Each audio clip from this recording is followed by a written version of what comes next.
Welcome to Money on Tap, your personal finance headquarters, where we bring out the professionals, experience, and some fun in what we call three-dimensional investing, utilizing insurance, brokerage, and fee-based planning. And we believe all investments have merit, all investments have relevance, and all investments have their time and place depending on you, your objectives, and your goals. My name is Seth Krussman, and I'm joined here once again with John Ryder and Ben Brayshaw. How are you guys today? Good morning. Doing great. Good morning, Seth. Is that all you got, John? Yeah, he looks. That's all I got. You looking a little peaked there, Johnny? Looking a little peaked? I'm feeling good. I'm feeling good. I'm actually not feeling so good. My wife put me on this thing called Whole30. Oh. And why does she do these things to you? She does them on a fairly regular basis. This means no gluten, no sugar, no grain, no pasta. So the other evening, I'm sitting there eating this delicious bowl of ice cream, and she looks at me and turns her head and goes, "We're starting Whole30 tomorrow." And my eyes almost popped out of my head. So what is Whole30? I'm starting Whole 250. Whole30? Whole30 is a whole lot of nothing. Yeah. So what do you get to eat? So Ben gets to eat ice. Ben can get flavored ice. What else can you have? No, I can't even have flavored ice. You can't have flavored ice. No, nothing. No substitutes. So what? Maybe it would be easier to say what you can have as opposed to what you can't have with Whole30. And I don't know if Kim's listening or not, but Kim, Ben is following all of the requirements I can see. That's my here. candy bar. Give it back. No, you can't have any grains. I don't think that looks like sanctioned water. Yeah, no grains, no dairy. What's wrong with grains? No grains, I thought no grains dairy. were good for you. What was the other thing? No grains, no dairy. Oh, no sugar. The big one. no. Oh, my no. goodness. So I was walking downstairs, and she had made Rice Krispie treats for our kids, which are butter, sugar. Oh, so the kids can have them. So I was like, "Hey, so can I have one of the Rice Why do you even Krispie ask? treats?" I'll never ask. I just do it. I don't ask. This is also National Torture Your Spouse Month. Oh yes, it's not a 12-month. It's not a 12-month cycle because I thought it was a 12-month cycle. We're all planners and partners with Brayshaw Financial, believe it or not. And we're glad you're listening to Money on Tap. And if you're looking to sit down with an advisor and start making some of the right steps towards your financial goals, or maybe dietary goals, have if I happen to pass out in the middle of the show from lack of nutrition, drag them out, or blood sugar loss, I'll text Kim. She can come get you. What's it called when your blood sugar's too low? Well, anyways, blood sugar's too high is obviously diabetes. Right, but I'm not eating any sugar. Oh, hypoglycemic. Yeah, maybe that's what it is. Yeah. If you followed all of that, you can reach us at 855-226-8551 or email us at info@yourmoneyontap.com. Also, you can find us at Facebook at Money on Tap or any of the podcast venues out there that you're listening to us today. Welcome. You guys are making my job so hard this morning. Hey, I am drinking black coffee. Straight up. That's good. Fair trade there, Ben. No, it's it's not the nice Ethiopian blend I see Seth is drinking this morning, but actually I have no idea what this is. Yeah. It's just coffee, and it's the only nutritional subject I can actually have right now. I don't know if there's any nutritional value. I have traded up for French roast at the moment, so. Oh, wow, two. Well, man, you're just... Yeah. You guys are all addicts. I don't even drink coffee. Traveling the globe there, Seth, with your coffee this morning. You guys are addicts. I don't have to drink coffee. Just water, the real deal. Yeah. Pure Life water in front of me here today. So, Seth, we have some exciting things we're talking about today, and I'm excited about it because, we often get phone calls. People sit down, and people are talking to us about their jobs. And I will say, in this position, we hear a lot of people that are not happy with their jobs. In fact, I was talking to a guy just the other day who actually really loves our podcast a lot. He was just telling me the other day how much he really enjoys it and all. But he has a job here in New Hampshire, and he just is not digging it. He's been there for a couple of years, but he has to get some more education in order to get to where he wants to go. But we talked to a lot of people that are really tired. What did he specifically like about the podcast? Was it our side of it, John, or your side of it? What he basically said was, John, you are the funniest on there, and that's why I like it so much. Clearly not what happened. No, he did say something about how he thought it was funny how everyone trashes on Rhode Island. He says, what's wrong with Rhode Island? I said, nothing wrong with Rhode Island. There's a lot wrong with Rhode Island. I mean, that I'm from there, I guess. It's just the way the world works. You just pick on the little people. That's right. Never been accused of being a little person, but yeah, I'm okay with that. So, anyways. Well, you are come Yeah. from the smallest state. Yes. Is that what Seth's saying? That- So I'm glad you're here because then it would just be me. Because Seth would be picking on me. Yeah. That's right. Because Yeah. I wouldn't be here if you weren't here, John. So anyways, we talked to a lot of people throughout the course of our day that really, they're kind of, well, they're talking to us about retirement for a reason. That's because they want to be out of where they are. And sometimes we talk to people that want to be out of their work prematurely, even earlier than most people. So we talk to a lot of people out there. They're saying, okay, I'll retire at 65, 67. But sometimes we talk to people who say, you know what? I want to save, and I want to save hard because I want to be out at maybe age 50, maybe age 47, like a client of mine that I had who wanted to retire at age 47. Well, I've had a lot of clients retire in their mid to early 50s. Yeah. Yeah. And they're done with the rat race. Now, it's interesting because we don't live around the area of like LA where people have these hour and 45-minute commutes. Well, sometimes we do. I was actually coming back from Massachusetts last night, coming back from Marblehead. Let me tell you, that was a nice drive at 4 o'clock. But the thing is, sometimes people are just they're just sick of what they do. They're sick of getting there. They're sick of coming back. You guys ever read the stats on like LA traffic? I'm actually headed out to Los Angeles pretty soon, but it's just unbelievable how much windshield time that people get. Just talking with a friend of mine actually who's out there right now. And he was out in Venice Beach, and while he was out there, he was sitting in traffic, and he was moving along. All of a sudden, it comes to a dead stop. He thought he was going to kind of pull out and go around. All of a sudden, this motorcycle flies up the middle, and he is like outraged because he didn't know that they can do that there. And these guys they kind of weave in and weave out. And he was writing on Facebook while he was driving, saying, "I cannot believe these crazy drivers. They just did an illegal move." Then someone writes him back saying, "Hey, it wasn't illegal. Just so you know, it's legal out there in California." But he said, "I almost took this guy out." Yeah, and so it's a crazy world and But crazy it's commutes. illegal that he's texting. Yeah, while driving. exactly. I don't know if he was doing voiceless text. We'll say that he was. But anyway, so people sometimes, they get tired of going to work every day. They get tired of the commute. They get tired of having to deal with their boss. They get tired of a lot of different things. I get tired of a lot of things here. I know Ben gets tired of a lot of things.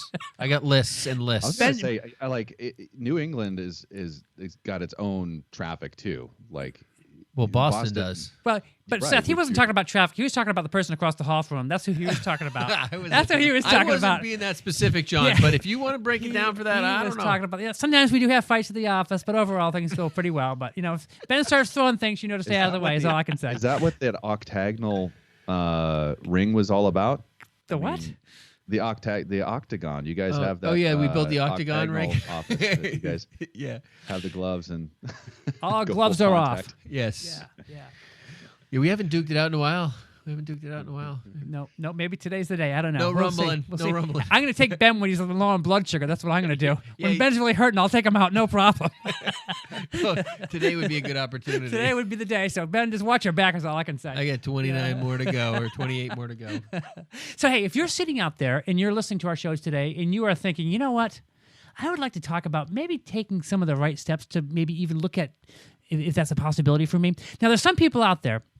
Retiring early, right? Yeah, That's yeah. what Well, like if you want to take some steps towards, basically given 2 weeks, right? Yeah, if you wanna Giving give your 2 weeks and saying, hey, I'm doing something else. Now, I will tell you this. I will tell you that I have had people come to me that want to retire early, and they are in no shape, no position. They shouldn't even be uttering the words retire early because they're just not in a position at all to do that. But sometimes maybe they just want to change their job, and that's certainly understandable. Well, I want to take this. I want to take this conversation a little bit broader than kind of the general conversation of like retiring at 40 or 50, because that is not the majority of the world. But I will say that when people come through I've our door, retired early several times. yes, just in case you've done well. You've done well with that. I'm out of here. Yeah. So, one of the things that we meet is we meet people who think they have to retire at 65 or 66, and we help them retire at 62 or 60. Mm-hmm. There's a lot of people that come through the door thinking they have to work forever. And we've sat down and kind of reevaluated, reallocated, and created a real plan for them to successfully retire at all where they thought they couldn't. So there's a lot of those stories out there. So sometimes retiring early, may not necessarily mean retiring at 40 or 50 for you, but it may mean retiring a year or two earlier than you had expected or thought, because no one's really sat down and worked through the numbers and tried to figure out a real solution for an income play to resolve your needs and your concerns. Exactly. So I think retire early here, what we're talking about, could just be, hey, retiring earlier than you really thought possible. Again, we do have people that really thought they were going to be working until 67 or maybe age 70. And then when we're able to show them, well, hey, you had some money over here and some money over here and you had a pension you weren't counting on. Yeah. Oh, yeah, Social Security is more than you thought it was going to be or whatever. And we do this investment or that investment. And for the most part, the reason that we kind of get that time, I would just say, generally speaking, the reason that we kind of get that timeline thrown at us is, the 65 and 70 range is because there is that Social Security typically that all of a sudden becomes available. It can be, at whatever level, but it's like, it's an income source. And then all of a sudden there's the possibility of replacing an income with, another stream of income. And so that's really the transition that we're just generally trying to work with is like, well, if you don't have, your income coming in the door of whatever it is, how do we replace that? Or how do we modify the lifestyle? Or how do we look at things to be able to accommodate basically not having an income source that you've been creating through whatever avenue you have? And typically that's going to be, what kind of savings program can we put together? What kind of savings are available? What other income stream can we start to develop from? I would even add to that, because that's that's right on key. I think I would add to that in the capacity that when people walk through the door for us, would you guys agree that a lot of people are just operating in fear that they can't retire too? Yeah, I can see that. I think sometimes people look at what they've done and they feel that they've maybe been inadequate. They haven't done as much as they could have or should have. I think that's what I see a lot. They don't know. I think when I meet people, they're like, well, I know if I could get this percentage rate, then I probably could make it. Or I could do this, or I could do that. And then when you start doing some reallocations and show them how to develop and build income and to ladder income and to deal with inflation, and you start, just the fact that they are not alone in that battle. Sometimes I've met with people and said, listen, you can do this.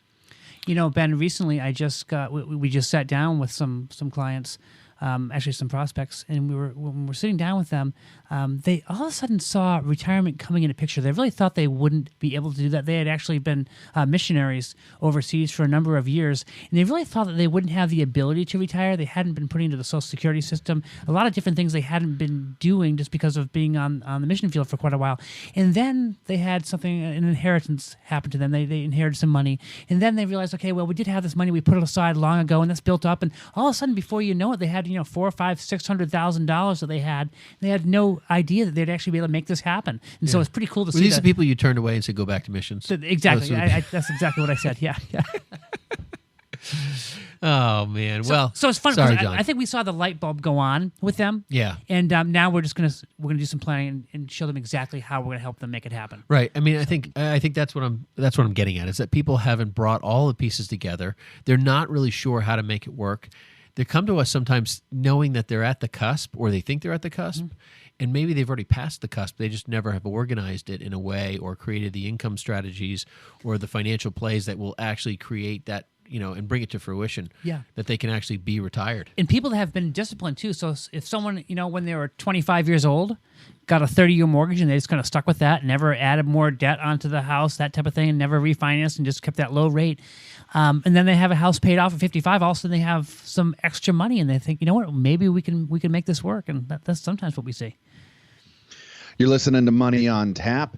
You can reach us at 855-226-8551 or email us at info@yourmoneyontap.com. We're talking about retirement early and what that can look like and the possibility of making that happen if that's a goal for you. We're going to be right back right after this. On this Cliff Notes edition of Money on Tap, Seth, Ben, and John look at risk and how it affects not only our investments, but virtually every aspect of our lives, both personal and professional. I think it's important to kind of understand and identify for people, what is that? It looks different for everybody, but generally speaking, and this is from our friends at FINRA, they say that risk is uncertainty with respect to your investments that has the potential to negatively affect your financial welfare. You could buy something near the top and still never see a return on an investment. in a lot of the risks that you're taking with a lot of different investments, you can't even quantify. There's so many subcategories of risk.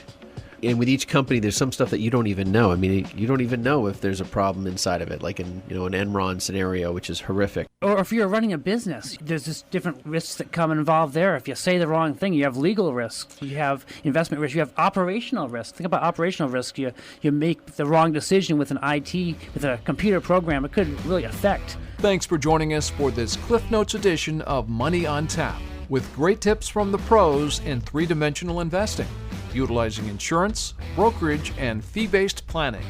Now here's more Money on Tap with Seth, Ben, and John. Welcome back. You're listening to Money on Tap, your personal finance headquarters, and you can reach us at 855-226-8551 or email us at info@yourmoneyontap. Now, something that you guys, we are talking about early retirement and the possibility of how to create something like that for yourself if that's a goal that you have in mind. Interesting topic, one that we really enjoy talking about a lot. If you haven't picked that up already, we're having a lot of fun. But, something that you may not have realized about this show today, gentlemen, is it is a clothing, I think it's a clothing optional show today. You have the option of either wearing your Money on Tap headgear or option of wearing your Money on Tap T-shirt if you've gotten t-shirt. that. I like the T-shirt. Keep that on. Yeah, that's what I'm saying is like I've got it going on right here, Money on Tap. And if you're actually out there with us today and have your Money on Tap gear, we appreciate you getting a hold of us and giving us some show ideas. And just so you know, all of the show ideas that we bring back out here, they do become anonymous, and so you fall into Little Timmy or Little Susie category as we roll out your show ideas and concepts. But we appreciate the feedback, and that's how you can get your Money on Tap gear is give us a show idea. Send us something that you want to hear, and we love the opportunity to engage with our audience and roll out some of these ideas and some of these concepts that you have out there. So that covers my bit for now.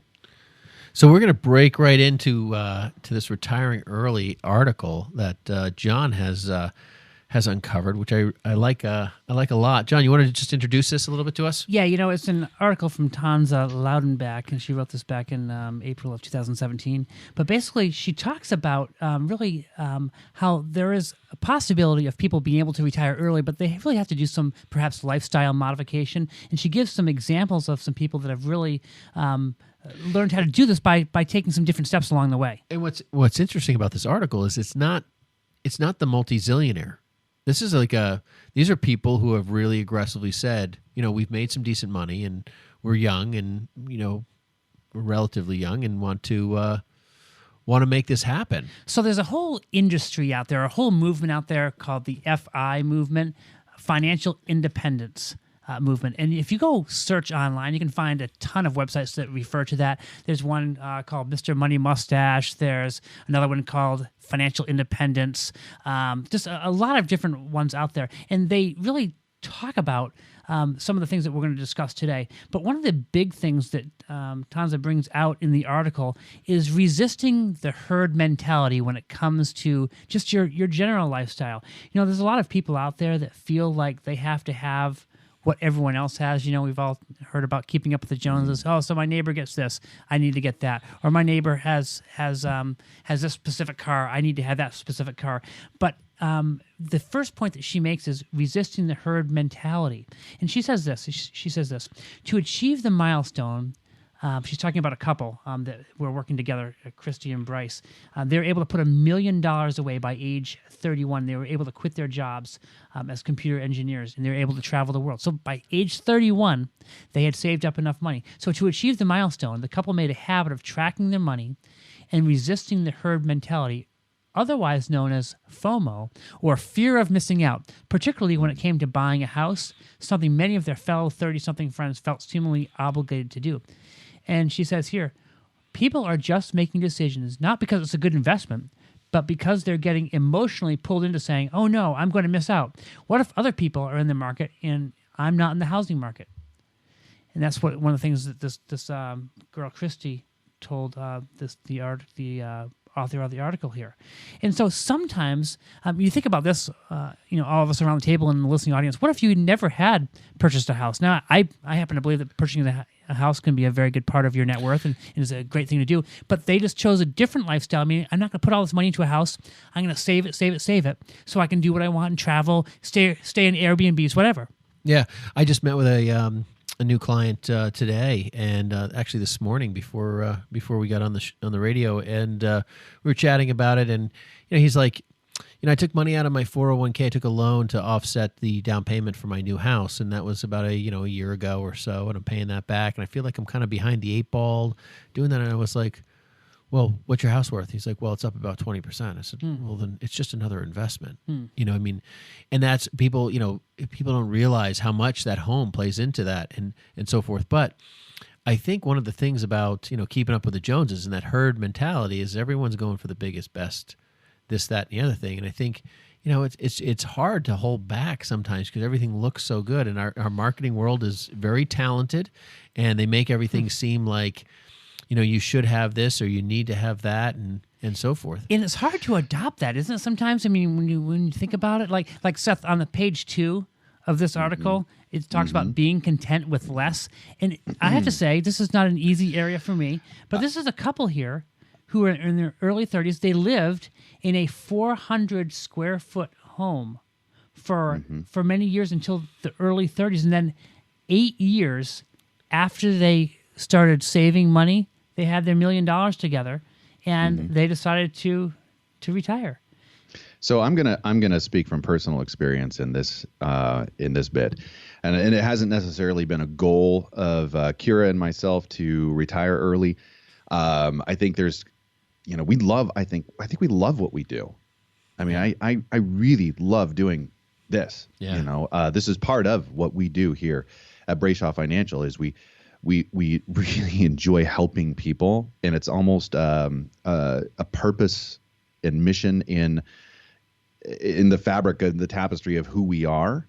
And so I don't plan on doing anything or going anywhere soon or changing anything. But what we, Kira and I did is when we first got together,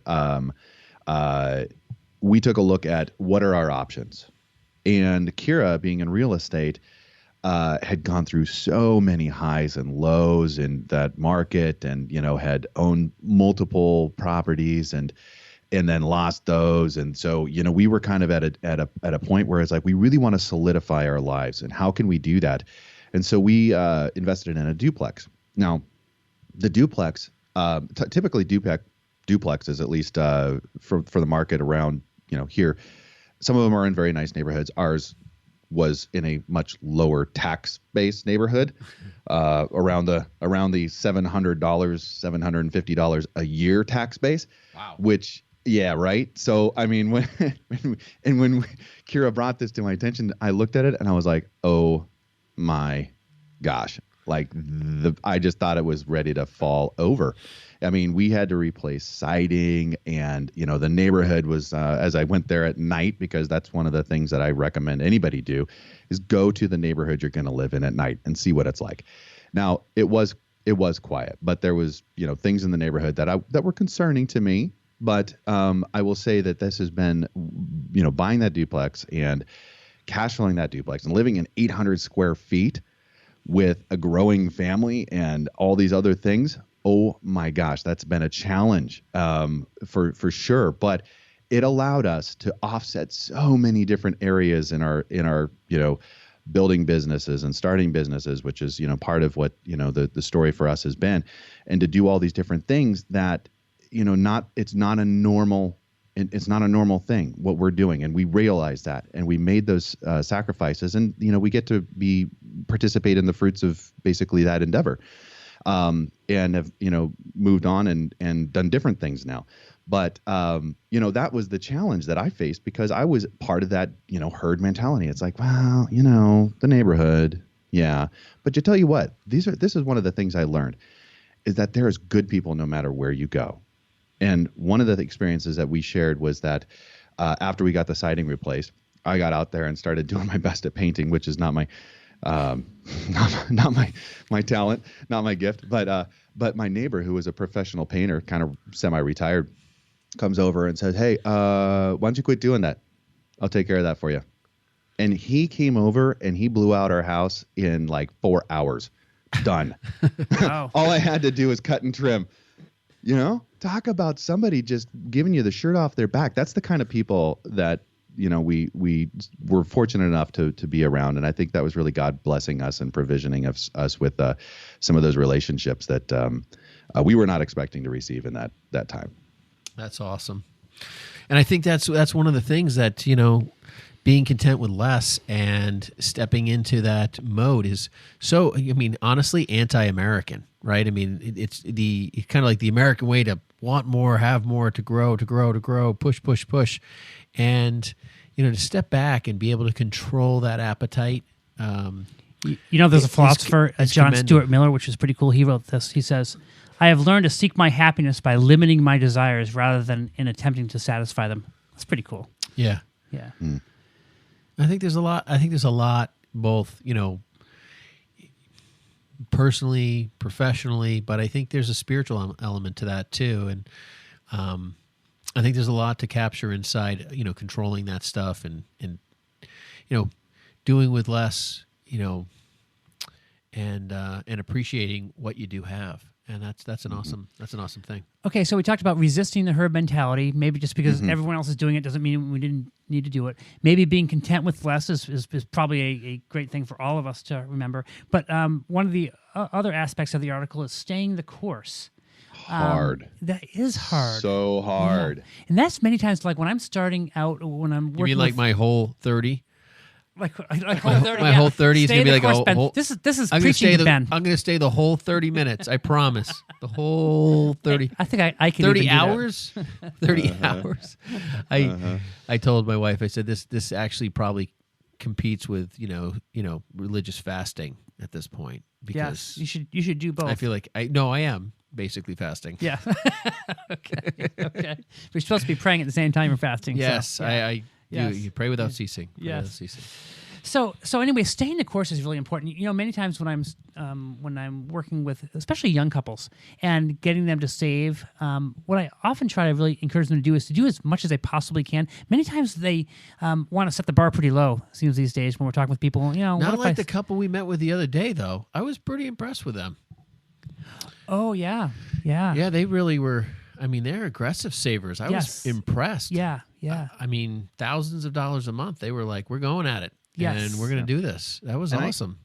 And I think that's kind of like, it's creating habits sometimes and structure around what we do. You're doing I don't know, Ben, are you doing a great job? I'm going to give you the benefit of the doubt around your whole 30. You're doing a great job of doing something that is basically a structure and a habit. But it's some people kind of just do that naturally. They're just frugal. You know, I'm just naturally a good eater. I'm just naturally a good eater, Seth. So it's really not work for me now. Okay. Well, so it's like exercise. It's like the gym. It's showing up. You know, it's developing a plan is one thing. That's usually the exciting and the encourage. You know, that we get a little juice around that, and then doing it and engaging in it, and then coming back and revisiting that, and seeing how are we doing. And always staying in a frame of mind of like, hey, we're doing great. I think encouraging ourselves through that process and what can we do differently and how can we do that is another part of that. And I think you have to stay mentally focused on the good stuff that you're doing. Otherwise, it just becomes a neural pathway to bad feelings. And nobody wants to engage in that. No one wants the guilt. No. Seth, I have a buddy of mine who he's just one of these guys that he's just, always works out. This isn't Ben. Well, Ben said this sometimes. How'd you start that out It's again? a buddy of mine who always is working out. I mean, he just loves it. So he said he hates the gym in January. He just hates it. But he said by about February, everyone's pretty much thinned out again. So it's like kind of like back to normal. Yeah. So I know. that's kind of how it works, isn't it? You're gonna do the osmosis or the opposite of that, I guess. Yeah. Just generically, Yeah. like I quit in I December. quit. Yeah, that's right. Yeah. I'm gonna renew in February. Yeah, it's I like, just- I can't I ever just- find a machine to be on. It's just like, it's a pain. Showers are jammed. I sign up for the Hood to Coast every year, and that's like the one and done for me. You know, it's like Hood I do ice about cream? a month. No. Oh, He does one of. Is that a Ragnar festival thing too? Yeah, Oh, wow. It's like the original. It's like it's the mother of all. Yeah. It's whatever. So, anyways, What's a Ragnar? Well, no, it's these high-end races. So they just had one this last weekend here in New Hampshire for Wasn't any good. Oh, it's like biking and no, it's just running. It's running like 150 miles or 200 ultra miles. ultra marathons, yeah. But it's a team sport. Oh yeah. So like pass the baton off. Relay. Reach the beach. It's called Reach the Beach here, yeah. and it's called Hood to Coast in Oregon. Okay, same deal. Okay, gotcha. Yeah, like 300 miles basically is what it. No, that's not right. That's like 199. I was 100 miles off. That's all. So how many? Seth, did you run your half mile or what did you do? My half mile. That's what I should have been signed it up for. I know. I wound up running about 20 miles, broken into 3 different legs. I'm serious. Yeah, it's wow, like it's the good, real buddy. deal. Good for you. Yeah. It's the real deal. Hey, so stay the course, Seth. Good for you. Yeah. My marathons are behind me. I did too. I'm done. I think. Okay, so stay the course. That's a great that is number 3 here, and that is a big deal. And I think it's one somebody was telling me that they had to run with headlamps. You have to do a certain leg at night in these courses, right, Seth? Yeah, unless you can figure out another way to run at night. Yeah. So, but I mean, like, there's usually no one really around you, and you're running by yourself, and it's like 6-8 miles. You're waiting for the big marker to come up to point you to go a different direction. You're like, am I on the right road? Am I going the right direction? It's all dark around me, and I'm not sure. I'm alone in this space. And I think that's how a lot of people feel in this world. Yeah, this is how a lot of people feel in this world about their investments and their retirement. They feel like they're running on a pitch black road. They think they're going in the right direction. They're pretty sure. They're not exactly, aware of where to stop and ask for help, but they're. The really scary part there is when they start hearing the Deliverance banjo playing. Yeah, that is a problem. And so, but I think one of these things is that this is where people like us come alongside, and we bring a lot of light with us. And when you have a planner, you have someone like in the conversation I had today, it's bringing all those pieces together because you have this 401k or whatever retirement plan you have at work, then you have your home, and then you have some other assets outside of that, and you're basically trying to funnel that all into this one item called retirement. And I think ultimately most planners, most firms just look at the assets outside your home and outside your 401k, and those are the 2 largest assets.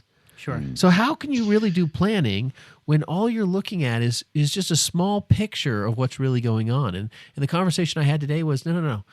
We have to have a holistic viewpoint, and we need to really break in to getting you to have a successful retirement event, whether it's at 35, whether it's at 45, 55, or 65, whatever that time period is. That's where you have to have your trajectory set and ready to go and get the help. Stay that course. Yeah. You're listening to Money on Tap. You can reach us at 855-226-8551 or email us at info@yourmoneyontap.com. You can also find us at Facebook or any of the podcast venues out there. We appreciate you listening today. We're going to take a quick break and be right back. Hello, my name is John Ryder, a partner with Brayshaw Financial Group and one of the co-hosts of Money on Tap. 10,000 Americans are turning 65 every day, and planning a successful retirement today is more challenging than ever, with a roller coaster stock market, political and economic uncertainty, and so many unknowns when it comes to the escalating costs of healthcare. Let us show you how we utilize the 3D method of investing, utilizing insurance, brokerage, and fee-based planning. Using our experience, let us help you plan for a successful retirement. Now is the right time to start getting help. Give us a call at Brayshaw Financial Group at 855-226-8551. Headquartered in Bedford, New Hampshire, we have offices across the country. We would love the opportunity to meet with you. There's absolutely no cost or obligation to meet with us, and we welcome you to our offices. Call 855-226-8551 today. Find out more about 3-dimensional investing, utilizing insurance, brokerage, and fee-based planning with Ben Brayshaw, Seth Krussman, and John Ryder on their weekly radio program, Money on Tap. Securities and advisory services offered through SagePoint Financial Incorporated, member FINRA SIPC, and a registered investment advisor. All other services offered through Brayshaw Financial Group are independent of SagePoint Financial. Welcome back. You're listening to Money on Tap. You can reach us at 855-226-8551 or email us at info@yourmoneyontap.com. Now, we are talking about retiring early. Who here wants to, raise of hands, who here wants to retire early? I see you out there. all those drivers now just keep one on the I'm wheel. so sick of work. That's I all got to we get out ask. of here. I want to retire next week. I'm tired of working with you guys. Tired of working with you guys. No, I echo Seth's sentiments earlier. I love what I do. Same. I think it just. I love you too, Ben. Thanks, Seth. I'm going to take that as an I love you from Ben to me. I'm That's a glad there's rare about 3. opportunity. How many miles between us? It's a good opportunity to love what you do, but I think, when you really look at, what you're doing and why you're doing it and find purpose in it, that's a big deal. And one of the things that we have to look at and worry about with clients is their general physical health. I mean, because we have people who are like in roles that they literally hate on a daily basis, and it's not good for their health. I had a client an engineer, he was driving down to Boston because where he was located was, not close enough to get a job. Yep. And the company he had, I think they went under or they were restructuring, whatever. Really super smart guy. He ends up getting a job in Boston working for a firm. I don't know what it was or who or... Anyways, it was so miserable that he actually, during the course of that work, which I think was about a year, he developed diabetes. Oh, wow. Oh my gosh. Yeah. He left the job, and I've never heard of this before, but his diabetes went away. Oh, wow. So his body went into such a stress mode. Isn't that crazy? That is just let's cover that that whole scenario and say that's somebody's experience, and we're not prescribing anybody. Yeah, total compliance disclosure here. Dr. Ben said. Any disclosure you got out there. No. No, but I mean, you think about what a bad work situation can do, and I think going back to doing making do with less and so forth. Sometimes you don't need to chase the job either. Just doing less might give you a job that you might have more love for, more purpose. Because working anywhere for money and really hating your job and the misery of it, I mean, it can do horrible things to your body. I think sometimes when we're looking through these articles and this article today, I think sometimes these people that, this guy here, the next one where we're talking about putting your money to work, this is the guy that was known as Mr. Money Mustache. His name is Peter Adney. They must have really kind of hated their job because they basically said they stashed their money away. I guess they made $134,000. And after just 10 years in the workforce, the couple had accrued about $600,000 in investments, paid off a house worth $200,000. And they just gave them a solid cushion to retire on. But I wonder if sometimes if the level of people's jobs just makes them not like it, or because I feel like I'm going to be doing this job for a long time. I may be able to retire earlier than I do, but I really love what I do, and I think there's. I don't have any plans of retiring. I don't even know what that looks like for me. Yeah. That's all I do is talk to people about it. So one of the clients that we were kind of coaching through a transition process. Was working for one of the major corporations over here and had done really well in their savings, and they were frugal, and they were disciplined, and they were just they were so easy for us to kind of take a look at their situation and try to help them. But really the goal for them was definitely not let's retire from company A. It was, hey, I think I've done my time here, and they actually wound up offering them. It was fortuitous for them, just the timing of it, an early retirement option. But the goal was, even before that option was on the table, was to go into basically a non-for-profit, right? And start to do some of that kind of work, because I think there was a satisfaction there of what they did. They like what they do. They're not really looking to move away from their gifts and their talents and what they've got, but to start to use that in a different capacity to, engage and basically find fulfillment in another role. That is not necessarily the case of most people that we talk to that are like, man, I got to retire. They just, most of the time I find it is hey, I want to get a whole lot of money put together and basically find a way to live off of that money for the rest of my life and do whatever I want, travel, see the things, and that's fine. Those are two different ideas. Those are fine, and certainly, mapping that is really what we're trying to just kind of discuss in ways that you can do that. And really, first thing that we've talked about is you've got to find a way to build that capital. You've got to get into a mode that is a savings mode and rewire your life around that, and then continue to follow that course. And then, I think the thing that we want to make sure that we're talking about is, it's not just about, hey, get the pile of money, because you can have a pile of money in, say, the 401k, right? That we call that qualified money. Now, limitations on that are you've got to wait until you're 59 and a half to get that, or else there's a 10% hit coming out. And that's significant. And so how do you start to put money into different places and be strategic about that and be thoughtful about that and purpose those monies for timelines that you have already preset. And there's some very specific ways to do that can be incredibly beneficial and allow that transition to happen if you're in your 40s or if you're in your 50s and you're not in that, I really want to try to get, out of the rat race, so to speak, by 60. Yeah. And I think when you're talking to, a potential client or a client, then one of the questions needs to be, and we always ask it, is when do you want to retire? Like, is that when do you want this to happen? Yeah. If it's 52, then, hey, we've got to take some different steps because, if you've got qualified money, we may need to do some special tax distributions that will help you avoid some of the taxes, but you're going to have some pretty hard guardrails that you're going to have to stay within with the IRS if you're going to do that.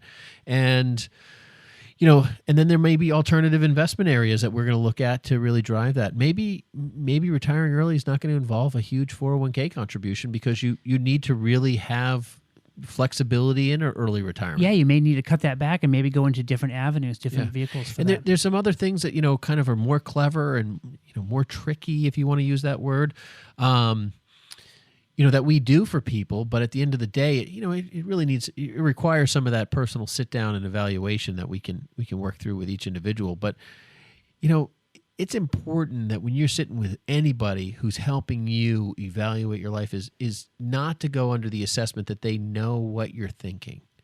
And we ask questions and people are like, some of the questions almost seem stupid, I think, to other people, right? They think they're so like naive or like, well, obviously I would want to retire at, 65. It's like, well, they don't realize we're sitting down with people all the time that say, no, I want to retire at 59 and a half. I mean, I met one gentleman.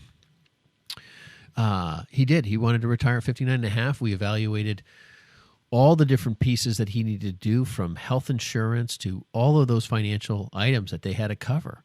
And, he retired, and then 2 years later, he had a massive, massive heart attack. Oh, wow. And lived through it.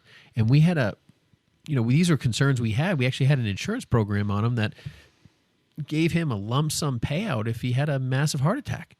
And so it was, it covered heart attack, stroke, ALS, terminal and non-terminal cancer, all these special, health events, because it wasn't just life insurance they were concerned about. It's like, if he had a major health crisis between now and 65, how are they going to deal with that? Because, the insurance that they were going to buy was going to be a little under, it was going to be a high deductible, these kind of things, just to try to trim costs and so forth. Right, so, more of the self-insure. Yeah, so I mean, there's a lot of different moving parts that you can do to really address each one of these pieces. But, what I say, when you sit down with your planner, make sure that you're not assuming they know what you're thinking. And that might sound really basic, but honestly, we meet so many people with so many different goals, so many different ideas. I mean, from people who want to live in a 400 square foot house to people who want to retire, on an island that they want to own. And that's a big difference. So what's the next thing here, Johnny? The next thing is checking in with your partner, meaning it's really important to make sure that you are on the same page with your spouse when you guys are planning retirement. How many times have we found that not to be the case? Well, you find it all the time. It's just one, you can even tell. I mean, just in the couple we met with the other day, you could tell that she was kind of tuned into one thing and he was not tuned into that. It's just people don't talk about it. We often say this, Seth, and I know we've talked about this before, is the fact that many times people will spend more time planning that trip to Disney World or Hood to Coast trip or whatever it may be. They spend a lot more time planning something fun coming up as opposed to something that is going to last them really the rest of their lives. Well, I had a funny experience one time. I was telling a couple, I said, listen, I want you guys to, they hadn't really ever talked about, it clearly was evident they didn't have the retirement ideas, together on the same mind here. And so I said, listen, I want you guys to go out to dinner. And the only thing I want you to talk about is retirement. And then he's like, well, what do you mean? He's like, well, I want you to spend the whole night talking about how I want you to talk. He's like, so you want me to have a dinner with my wife to talk about you? It was very funny. And I was like, no. Retirement. You guys need to figure it out. But, making that an intentional decision is really, really important. these are things where you probably, you've lived with somebody for your whole life, for a majority of your life. You think you know them in and out, but their idea of what retirement and the bliss that they project, or the mission trip they want to be on. I have one client who's retired who, all he does is he travels around to different catastrophe areas to help people Busy out. now. Yeah, he's busy now. He's getting calls left and right, but that's how he wants to do it. And, I think that's pretty awesome. Everyone's got their own ideas. One of the last areas of this article that I think is really interesting is cut back. It says cut back on your big ticket expenses. The average American spends the bulk of their money on three things: housing, transportation, and food. For 28-year-old J.P. Livingston, the key to retiring with $2 million in the bank was cutting back spending on the biggest slice of that pie, housing. And it's interesting, it goes on to say he achieved this feat while living in New York, the second most expensive city in the world. Through her high salary, though her high salary could have afforded her a much more extravagant apartment, Livingston chose to live with a roommate in a 3-floor walk-up on the Upper East Side that will cost her $1,050 a month, a reasonable price by New York standards. She says, "You've just graduated college. You're used to that, to the not so luxurious accommodations." She said, "That was my biggest thing. I know my contemporaries were probably spending $400 to $600 more in rent per month. So that's $7,000 more a year." And so sometimes people just being frugal. Now, you guys may have heard of this guy before. No. There's a guy named Sir John Templeton who owned Franklin Templeton Investments. He was part of Templeton Investments, and he does a. Years ago, you used to give away the Templeton Award, and they do it every year. But this guy started an investment firm back in the late 30s in New York City. And when he and his wife, and this guy was eccentric, but this guy knew how to save a buck. So this guy got an apartment, and this sounds funny, but this guy became a multi-billionaire. But basically how he started his place was he had this walk-up apartment. He got a cheap apartment on the 4th floor, the cheapest one he could find. He and his wife, and this is something that we would all laugh at now, but he and his wife, they'd go around after he got out of work. They'd go around and they'd, again, sounds funny. He saw a couple lawn chairs that were on the side next to a dumpster. He grabbed them, brought them up to his apartment, and that was what they had for furniture for the first year. So he didn't spend any money, and he kept on putting money away. And that was just one of the many things that he did. But this guy became a multi-zillionaire, not as a result of just being frugal. Obviously, he has a very intelligent mind, too. But the fact was that he decided to live on less and cut back on those big-ticket things that other people saw was the most important thing to have. Yeah, and I think, when you break down all 5 of these items, right, every one of them, though, no matter how they got there, that stay the course kind of concept that they had there, every one of these left a note. I was just reading through this. Everyone left a note that it was them controlling their expenditures on some level. Yeah, not about making more, right? Not about making more. Yeah. Nothing about making more. Yeah, they literally looked at their money as an investment opportunity, not a spending opportunity. I like that phrase in one of the pieces. And, the idea that it was just, hey, we made our money, we invested it, and now we're just going to live off of it with the bare essentials. Now, those are a lot of these early retirees. And we're not talking these people had $5 or $10 million or won the lottery. These are people who, said... Regular folks. Regular folks who said, listen, I'm going to live off less now. I'm going to save all the money I possibly can, and then I'm going to figure out how to, make it work there. From RVs. Some of these people were traveling around Europe and Asia and Africa in RVs. All sorts of different stuff, which is great. But it all comes down to financial responsibility. And, we all have clients that are very financially responsible, and we all have clients who are not. And some want us to really help them control that. And that's kind of an interesting scenario when you kind of become almost like a surrogate parent to their financial situation. Like, should I buy or lease a car? Should I get this television set? We have those kind of calls sometimes. Can you come take a look at this house or condo with me? Sure. I'm really concerned. Is this, I'm going to be able to afford this? How are we going to do this? Those types of things. And they're real concerns. But, it all comes down to being wise with your dollars. Yeah. Making decisions can be such a challenge, especially if you're the only one that's involved in that process, because how do you hear yourself if you're the one that's, not only the decision maker, but the counsel involved there? So that's what we're definitely here for. You are listening to Money on Tap, and you can reach us at 855-226-8551 or email us at info@yourmoneyontap.com. You can also find us at Facebook. Come find us at podcast venues. And if you have an idea that you would like us to roll out, something that you would like us to talk about, feel free to email us, call us, or get a hold of us at any one of those places. And if we wind up using that concept, then you know what? We're going to send you a hat, free money on tap gear, or a T-shirt. Your choice on either one of those. But anyways, they're pretty slick, and they look good. On me, not so much on Ben. We'll be right back. A lengthy vacation requires some thoughtful and detailed planning, and few people would go on such a trip without the necessary preparation. On our Cliff Notes edition of Money on Tap, Seth Krussman shows us with his example that the same care and thoughtfulness should also be given to our retirement planning. This is a journey. This is a project that you have an opportunity to invest in and to uncover and identify how you want to live your life. And I think how many times, we go on vacation. A great friend of mine took his whole family on a mission trip to Guatemala this last year. And that looked like a tremendous adventure. And how much planning does it take to get that to happen? I have no problem involving myself in creating a plan around something like that. And if I can get my mindset to be thinking that way, like, wow, I am planning the largest vacation of my life. How much fun can that be? And I can't wait to sit down and talk to you about that, right? Find out more about three-dimensional investing, utilizing insurance, brokerage, and fee-based planning with Ben Brayshaw, Seth Krussman, and John Ryder on their weekly radio program, Money on Tap. Securities and advisory services offered through SagePoint Financial Incorporated, member FINRA SIPC, and a registered investment advisor. All other services offered through Brayshaw Financial Group are independent of SagePoint Financial. Welcome back. You're listening to Money on Tap. You can reach us at 855-226-8551 or email us at info@yourmoneyontap. We're going to get towards the wrap up here on this segment of retiring early. And what a great goal to have, and what a neat way that people have found to pour themselves into this idea. And really, it's a commitment. There's no way. There's no way that you can just kind of haphazardly stumble walk into it.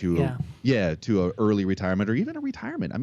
It really is building an extra income. It's like building a business outside of yourself that's going to support you somehow through the rest of your life. I think that's the great idea that we have here. Yeah, no, that's great. You guys remember that commercial that ING, that's now Voya, used to have? What's your number? About your number? What's your number? What's your number? And then you see like the guy sitting on the bench and the thing's ticking up over his head. It's bigger and bigger and bigger and bigger. And when it really comes down to retirement, we tell people this all the time. It's not about how much you have. It's about how much you can get.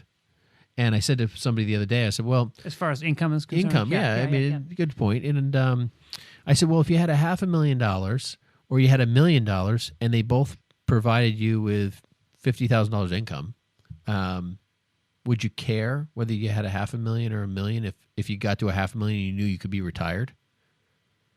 Because ultimately, if you get to the $1 million, it doesn't increase your situation. People think that these numbers dictate exactly what their income will be or how it will work, and they have these, predisposed ideas of exactly what all of this means. And I think, honestly, that commercial is so misguiding because there is no number, right? Because if you're getting 1% from your investments because that's your risk tolerance versus 5% from your investments because that's a different risk tolerance, you need 5 times more money, right? And so sometimes if you can try to operate within those risk tolerances and eke out more percentage points, so if you're lower risk and you can get maybe 2.5, well then now you don't need as much money. And so those are the kinds of things that people don't really go through. And so knowing that number, really translates. It's a backwards translation. It's what is your income need? What percentage can we return? And therefore, this is how much money we need. Not this is my number, so therefore build retirement for me. And it's just a backwards piece of thinking. It sounds really good. The ad has clearly worked because we all know which one it was, but it's really the wrong piece of communication, unfortunately, for the planning world. So I love what we've been talking about here, and I think the challenges that I find in planning through this certainly is first and foremost, that budgetary item and the commitment to that. And then, everybody's got to be on board. You can't just have, one person doing the work here and the other person really kind of not really seeing the value in that. You really do have to have those kitchen table conversations. And I loved what you shared, Ben, about, go out to dinner and just talk about this. Make it an experience that's worth having, Not too expensive a dinner, though. Yeah. No, yeah. It can be a picnic with peanut butter and jelly. I don't care. But making the intentional purpose to understand right. each other, even though you think you do. Invariably, I would say that almost every time someone's done that, I've had people come back, boy, I never really thought, we've learned stuff about what we both want. And I think in any relationship, you learn not to drag the other over the coals, because there's going to be typically the gas and the brakes in any relationship. But I think after you commit in these ways, I think you really have to be strategic in where that money is being placed. How are you growing it? What's the strategy for getting that income into your pocket later on? And there are there's some strategies, and there's some great information that we can, formulate to try to help those strategies be successful.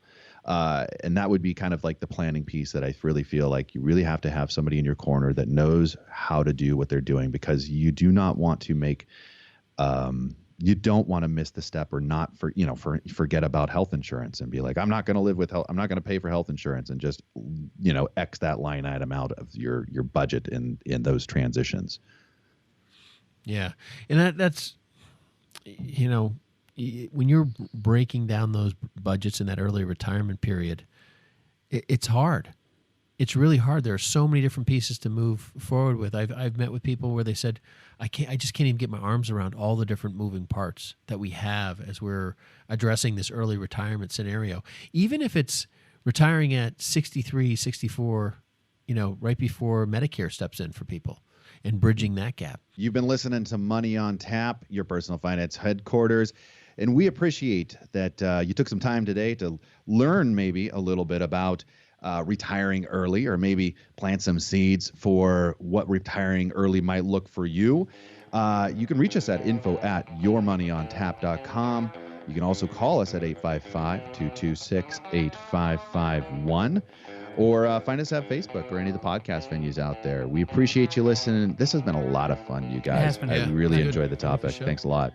The views expressed are not necessarily the opinion of this radio station and should not be construed directly or indirectly as an offer to buy or sell any securities mentioned herein. Investing is subject to risks, including loss of principal invested. No strategy, product, material, or tool mentioned can assure a profit nor protect against loss. Please note that individual situations can vary. Therefore, the information, products, materials, or tools mentioned should be relied upon when coordinated with individual professional advice. Past performance is not a guarantee of future results.